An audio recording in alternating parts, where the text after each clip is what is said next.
البطن بتتحرك بشكل مش طبيعي وخوفها زاد. الألم بقى فوق الاحتمال والوقت بيخلص. في حاجة بتكبر جواها بسرعة مرعبة ومظلمة.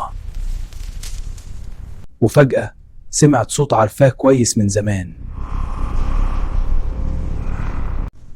صوت جدها الميت طالع من جوه بطنها، بيقولها بهمس مرعب: أنا رجعت يا بنتي. السواد ملى المكان والروح بتتسحب ببطء.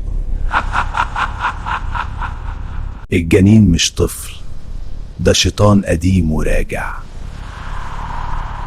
النهاية قربت والصرخة مكتومة في الضلمة. الضلمة بلعت كل شيء والعهد اكتمل خلاص.